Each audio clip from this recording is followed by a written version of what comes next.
আমরা সবাই নিজের ভুল বুঝতে চাই, কিন্তু সত্যি বলতে আত্মসমালোচনা কি আমরা ঠিকভাবে করতে পারি?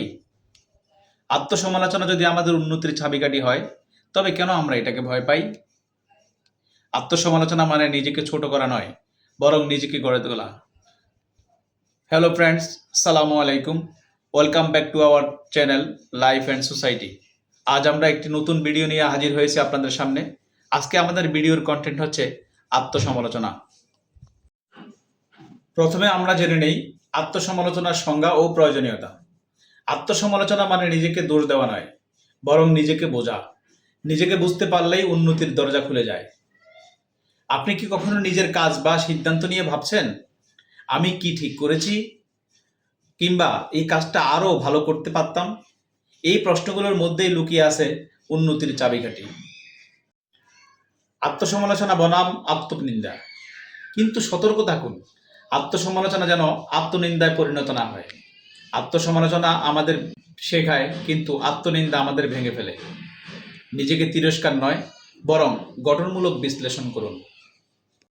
তাহলে এখন জেনে নেই আত্মসমালোচনা কিভাবে করবেন।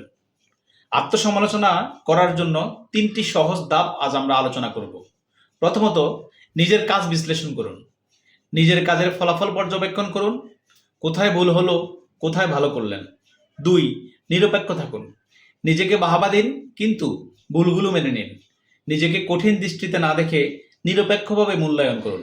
3, সমাধান খুঁজুন। ভুলের সমালোচনা করেই থেমে থাকবেন না, বরং কিভাবে তা সংশোধন করবেন সেটাও ভাবুন। এখন জানবো এই আত্মসমালোচনা যে করব, আত্মসমালোচনার উপকারিতা কি? আত্মসমালোচনা করলে কি হয়?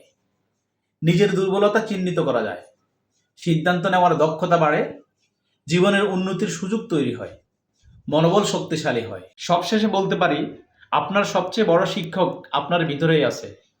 তাই নিজেকে বোঝার চেষ্টা করুন, আত্মসমালোচনা করুন এবং প্রতিনিয়ত উন্নতি করুন। কারণ আজকের আমি আগামীকালের আমির চেয়ে ভালো হওয়া উচিত।